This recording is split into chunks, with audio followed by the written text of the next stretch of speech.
mereka apatah lagi kurang ajar. Ni bahasa ragatnya darah apa? Tak boleh angkat, itu yang saya maksudkan. Bukan kata kalau hari ini ada power nak ketuk dengan senduk jadi beruk, bukan. Atau sumpah jadi batu macam si tanggang. Kalau bolehlah bunuh manusia ni tak berdosa, kita cop sama dia. Macam itu bahasa yang saya pakai. Ini yang saya maksudkan. Sebab itulah kalau kita tanya dengan orang tua-tua, mereka selalu cakap tak, bila anak mereka ni nakal sangat, jahat sangat tak. Dia cakap, kalau aku tahu tu kecil-kecil aku cekik kau. Macam itu dia cakap. Sekedar nak mengulang, kalaupun ada orang yang bertaraf ulama sekalipun, orang yang alim, banyak ilmunya, kuat ibadahnya, tapi kalau tidak menghormati orang tua, kurang ajar lagi, kita cakap sedikit pun tidak memberi apa-apa pengertian. Ketahuilah sahabat Nabi yang bernama Abdullah bin Amr bin Al-Aus, sahabat Nabi, siapa lebih tinggi darjat di kalangan yang orang-orang awam dengan sahabat Nabi? Mereka lagi hebat. Orang yang abid ilallah, orang yang kuat beribadah kepada Allah, zahid ilallah, orang yang warak tak. Tapi cuma tak menghormati bapak dia je, Nabi marah. Nabi nasihatkan pada hadis yang pernah saya bacakan, kata Nabi, afdalul a'mal, seutama-utama amalan, bir walidain. Nak beritahu yang ini, selepas kita mentaati Allah dan Rasul, ada satu ibadah yang paling mulia daripada banyak-banyak ibadah, yang ini berbuat baik kepada orang tua. Minggu kemarin saya dah ceritakan, kita tak mengenepikan ayat-ayat tentang tuntutan beribadah kepada Allah Subhanahu wa taala terlalu banyak.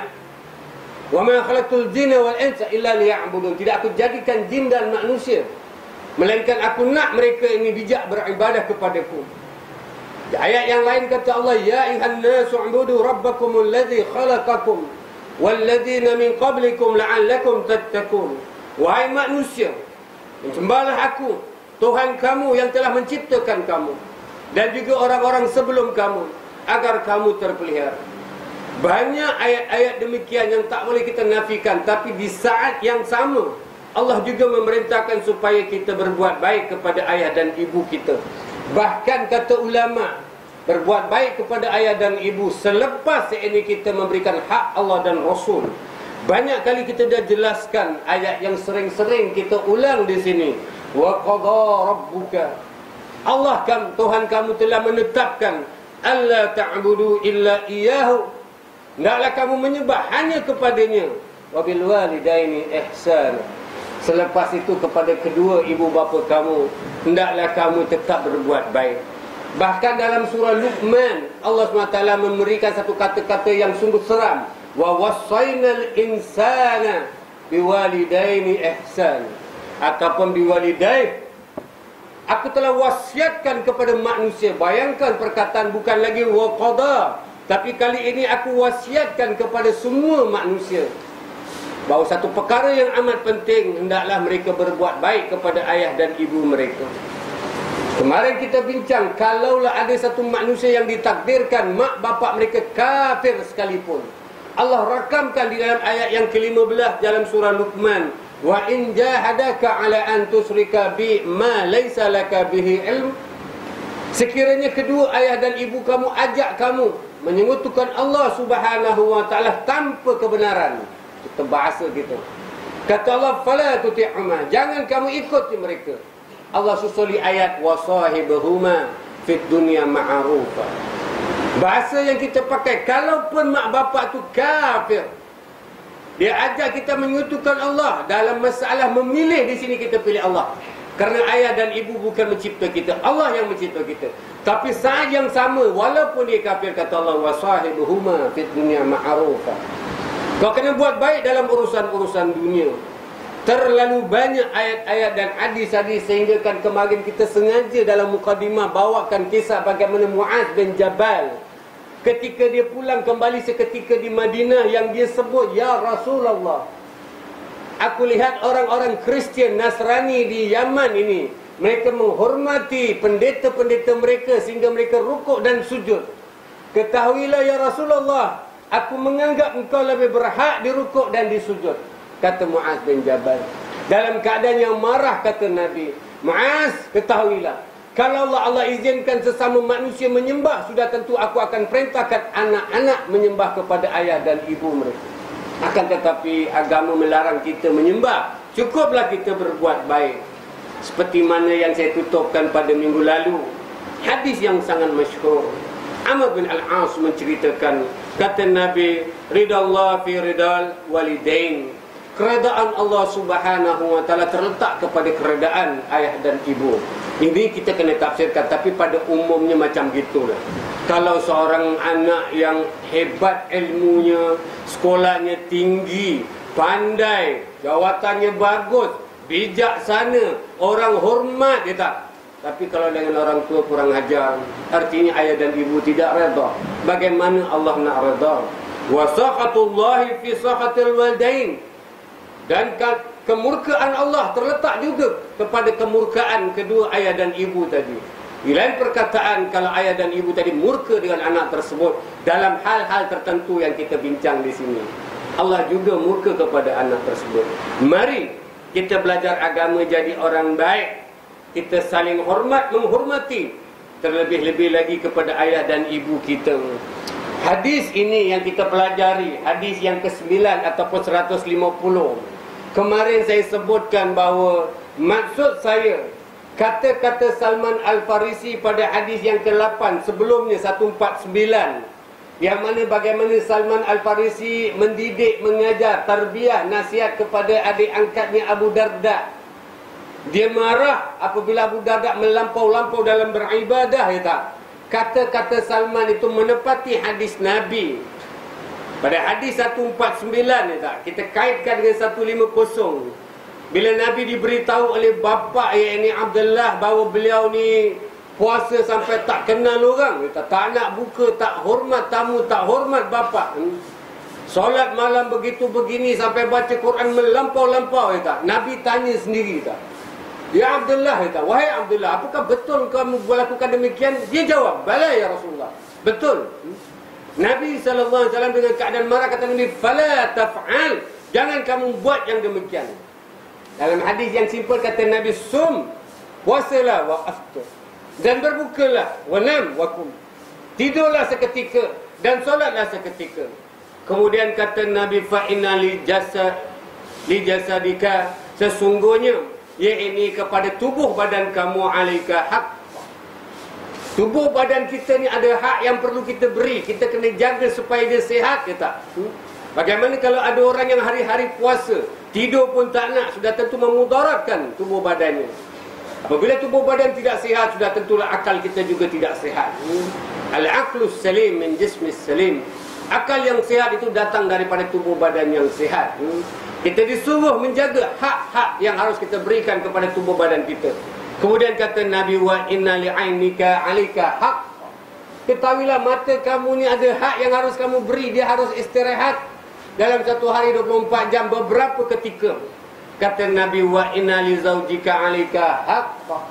Ketahuilah isteri yang kamu ambil daripada bapa dia, bertukar wali dengan kau berikan mahar tadi, dia harus diberikan hak. Dia ada hak-haknya yang tertentu. Wa li zaurika 'alaika haq. Dan ketahuilah tamu yang datang rumah kau, tamu yang datang itu bukan orang lain, bapa engkau sendiri, ada hak yang harus kamu berikan.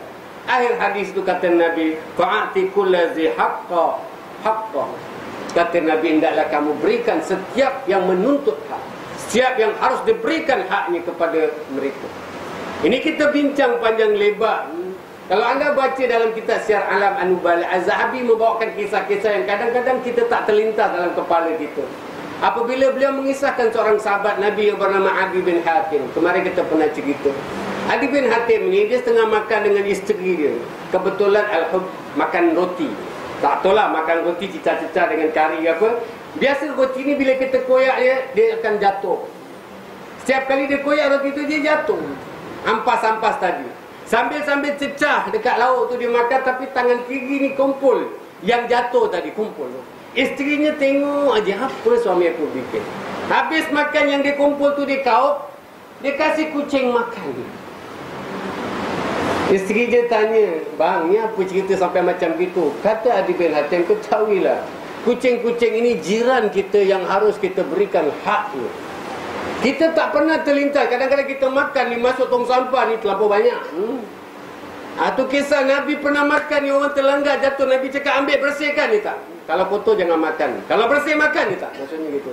Kerana kalau kamu buang itu, kamu beri makan kepada syaitan. Hari ni berapa banyak orang yang kasih syaitan makan. Dia pelihara syaitan.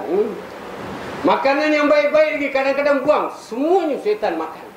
Kita tak secara langsung kita pelihara syaitan. Seram kita dengar benda ni. Adi bin Hatim memberikan hak. Dia cakap kucing ni jiran kita, yang dia perlu diberikan, ada hak yang perlu kita beri. Muslimin muslimat rahimakumullah. Orang belajar agama ni, insya-Allah dia akan jadi baik. Orang yang baik insya-Allah dia menepati syarak, menepati apa yang diajarkan oleh Nabi sallallahu alaihi wasallam. Ketahuilah, walaupun menurut Al-Quran, orang yang paling mulia di sisi Allah adalah orang yang bertakwa. Kan kata Nabi, kata Allah SWT, ya ayyuhan nas, inna khalaqnakum min zakarin wa unsa. Wahai manusia, aku telah ciptakan kamu daripada laki-laki dan perempuan. Waja'alnakum syu'uban wa qabaila lita'arafu. Daripada laki-laki dan perempuan tu aku jadikan berpuak-puak, berkaum-kaum, berbangsa-bangsa. Yang mana dengan bangsa dan puak budaya tadi mereka saling kenal mengenal. Kata Allah, inna akramakum indallahi atqakum. Sesungguhnya mana pun bangsa, yang paling mulia di sisiku adalah orang yang paling bertakwa. Innallaha alimun khabir. Sesungguhnya Allah maha mengetahui. Maha mengetahui apa saja yang ada di mana-mana di dalam hati kita. Apa saja. Orang yang paling mulia di sisi Allah adalah orang paling bertakwa. Akan tetapi ayat-ayat yang lain, hadis-hadis Nabi yang sah mengatakan, orang yang bertakwa itulah orang bukan sekedar dia itu puasa, solat, baca Quran. Tidak dan tidak. Itu memang baik.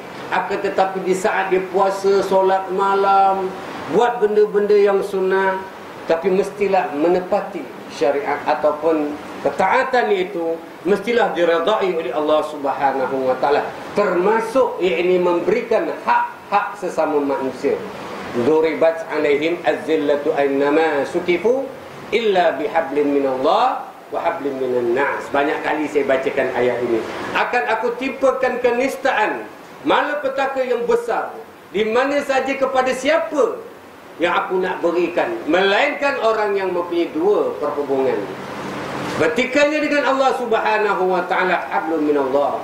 Horizontalnya sesama manusia, hablum minan nas. Ini yang kita ceritakan panjang lebar. Maka mari kita belajar agama, jadi orang yang bersederhana di dalam beribadah, bersederhana dalam mengejar surga, yakni seimbang, berikan hak Allah dan berikan hak sesama manusia. Mari jadi orang baik. Orang yang baik itu orang yang berilmu, orang yang berakhlak mulia. Kalau seorang guru sangat sayang dengan anak murid yang baik, apatah lagi ayah dan ibu sangat-sangat suka dan sayang kepada anak-anak yang saleh dan salehah. Begitulah Allah Subhanahu wa taala. Ini yang kita nak sebutkan. Kalau kita buatkan tamsil lah, seorang guru ni dia sayang dengan anak murid yang baik. Seorang ayah dan ibu sayang dengan anak-anak yang soleh dan solehah. Sudah tentulah Allah lebih sayang dan kasih kepada hamba-hambanya yang baik. Wallahu yuhibbul muhsinin. Sesungguhnya Allah sangat kasih, sayang, cinta kepada hamba-hambanya yang baik-baik. Orang Melayu cakap, orang yang berilmu yang baik ni, dia ni letak dekat darat jadi gunung, letak dekat laut jadi pulau ni. Di mana dia pergi pun dia akan membantu. Kalau tak membantu, dia tidak menyusahkan. Ini orang baik, orang yang berilmu. Berbeza dengan orang yang taleh. Mana pun dia pergi, dia merosakkan. Dan kalau dia tak merosak pun, orang tak perlukan dia. Mari kita jadi orang yang baik. Kerana Allah mengatakan tak sama antara orang yang baik dengan orang yang taleh. Qul hal yastawi allazina ya'lamun wal ladzina la ya'lamun. Katakanlah, apakah sama orang yang tahu, yang alim, yang baik dengan ilmu ini tadi dengan